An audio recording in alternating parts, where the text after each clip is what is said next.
I am your host, Zach Viscomi, and today I'm joined by a very special guest, Michael Miller. Now, Michael Miller, you've been featured on all sorts of publications and things, from Fortune magazine to the local news in Dallas. Your inspiration has come from a lot of different things, but before we get into any of that, I've got to ask you, what is this hat all about? So, Matt did not put me up to this. He doesn't even know I'm up here. Okay.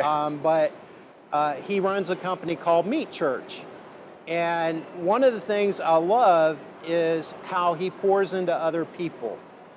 And that's what I love to do. I love to serve people that pour into other people. And one of the things Matt does, Matt sells rubs and spices, right? Mm-hmm. And so he could just look at it as, that's what I do. I sell rubs and spices. But no, he goes online, he does YouTube videos, showing people how to cook brisket, which is a big Texas, thing in Texas. Absolutely. Yeah. And when you're a Yankee like me from the city, in Ohio, and you're down there, you better learn. You better learn how to cook that brisket well. And I learned everything from Matt. Matt, is very instructive.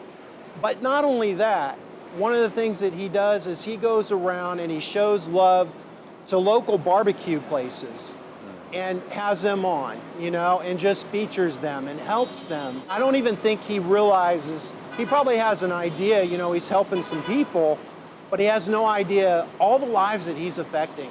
So like, when we had a memorial for my mom just a few weeks ago, I cooked a brisket for my family.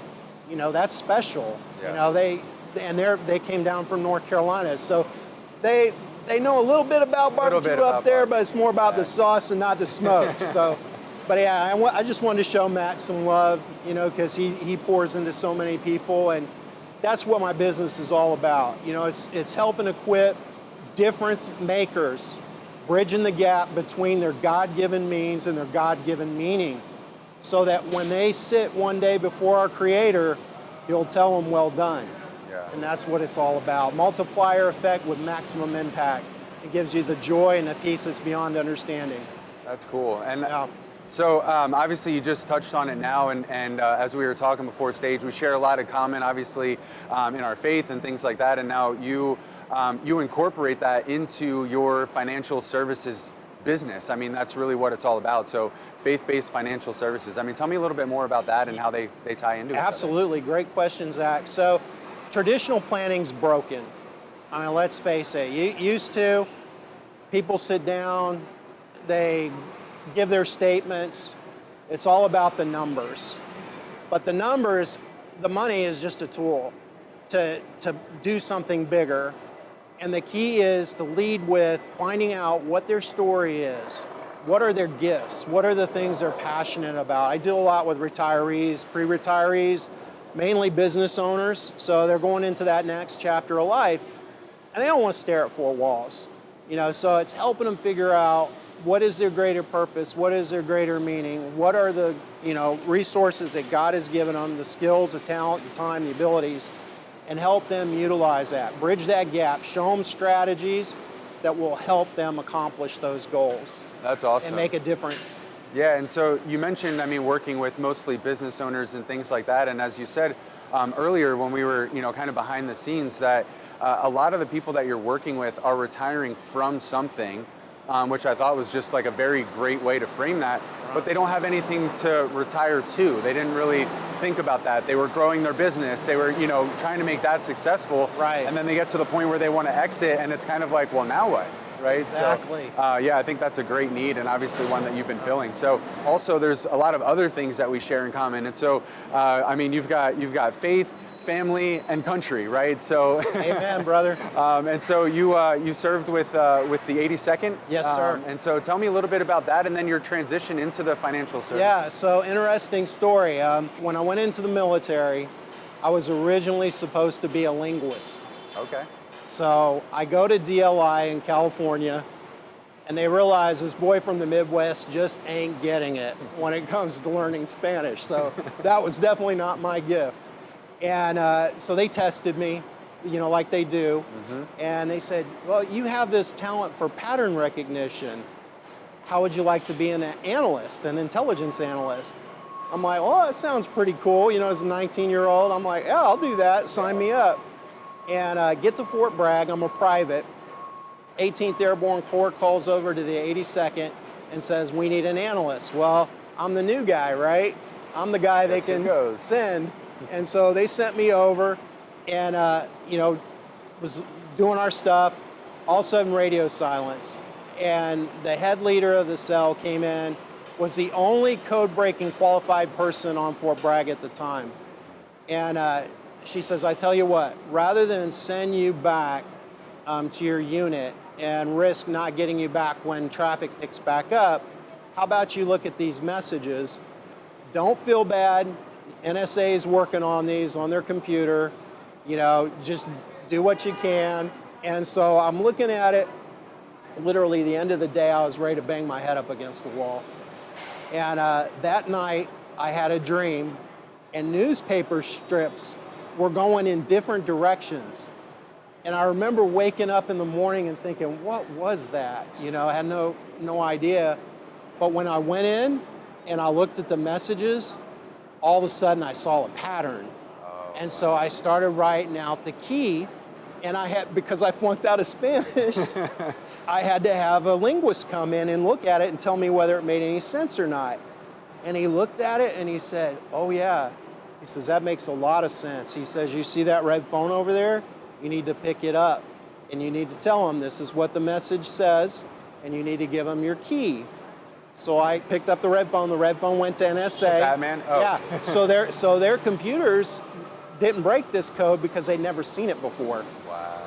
So now they have it, right? Yeah. And I'm thinking I'm done. And keep in mind, remember, I'm a private, so I'm new to all this. I'm thinking I'm done.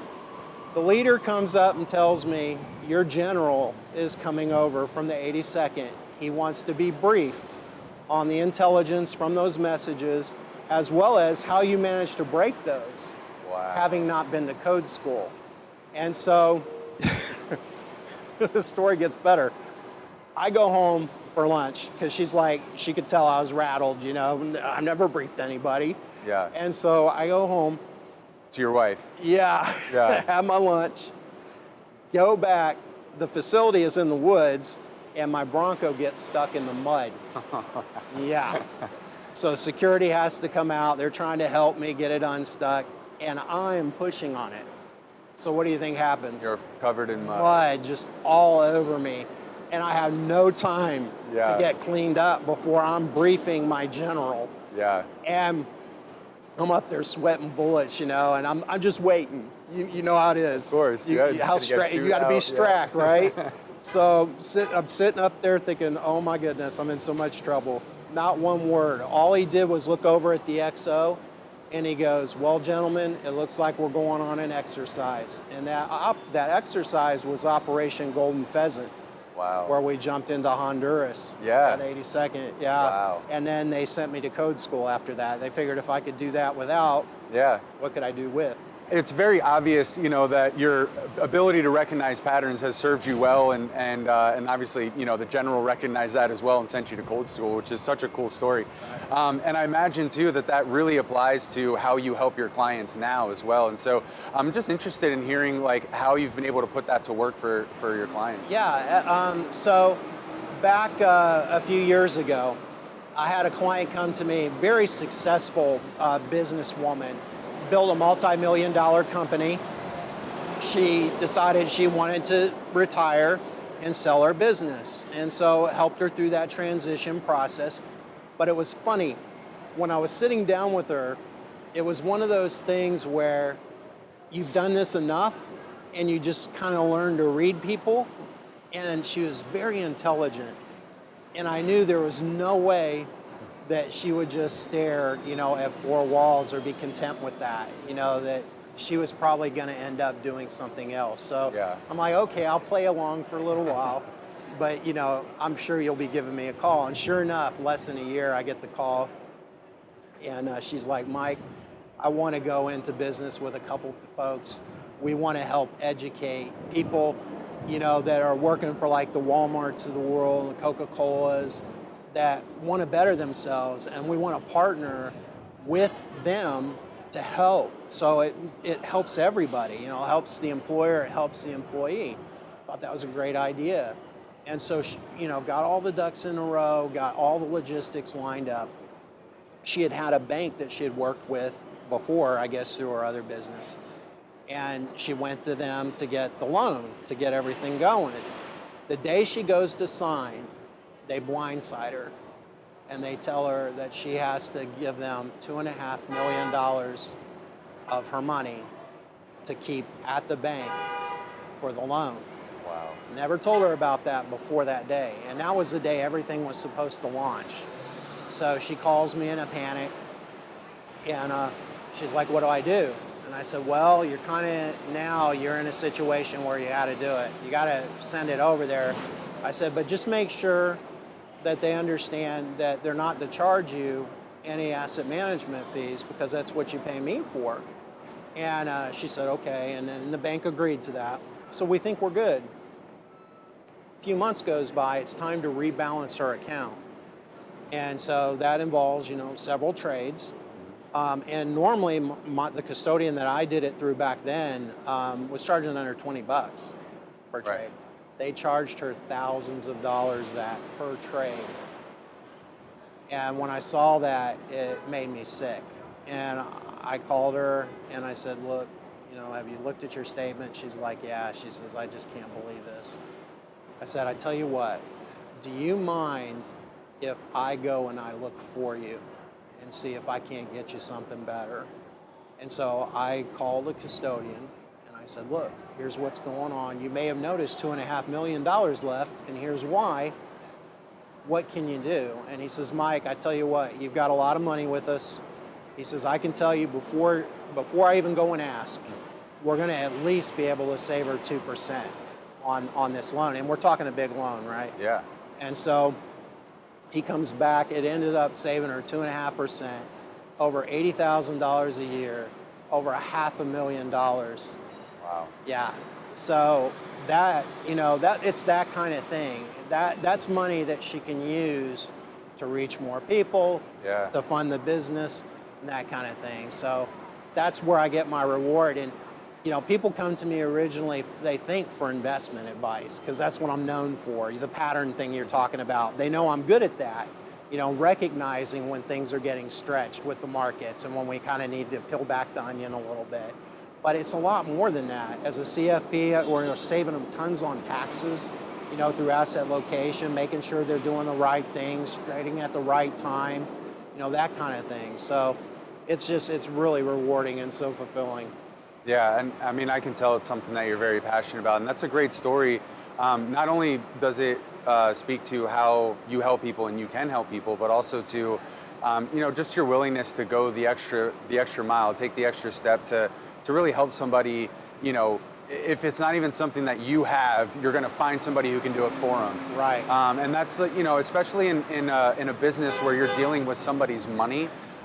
Trust is a really important thing, which I'm sure, obviously being faith-based, you have those morals and those values as sort of the framework of that. And then add into that, just the code of honor you get through the military and all sorts of stuff. And it's just like, you're such a personable and humble guy, yet like you have all of this knowledge and experience and success that, I think your clients and anybody is obviously really lucky to be able to work with you. Thank you, Zach.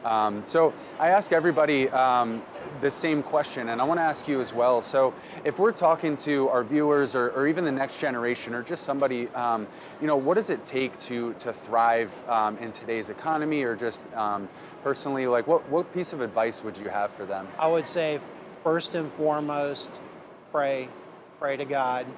What would he have you do? That'd be the first thing. You can't go wrong doing that. You start there, you start with him. And then also seek counsel. So Jeremiah 29:11, tells us, I know the plans I have for you, declares the Lord, plans to prosper you and not to harm you, plans for hope and a future. So, it starts there. He wants the best for us. But the Bible also says in Proverbs, I believe, where it says, plans fail for lack of counsel, but with many advisors, they succeed. And I know in my personal business, I have my area of expertise. You talk about our military backgrounds, as you well know. You have a team. You depend on each other. Everybody's got their area of specialty. So when I build around a client a plan, we're bringing everybody to the table. We're bringing the accountants in. We're bringing the attorneys in, making sure everybody's on the same page. We're getting all the good advisors in the room. That's awesome. Godly counsel is very important. That's awesome. Yeah. So, you obviously have a lot to share, a lot of information, and it's very intriguing. And we're running out of time here. So, if somebody wanted to get in contact with you or even just find out some more, what would be the best way to do that? The best way would be to just call. They can give me a call at 817-680-8198. You'll get one of my receptionists, and they'll get you on my calendar. I give a complimentary 30-minute, get acquainted session, discovery session to try to figure out, what I can do to help them, get them pointed in the right direction. Thanks so much for being here today. It was a pleasure speaking with you. And thank you all for joining us today on another episode of Wall Street Today.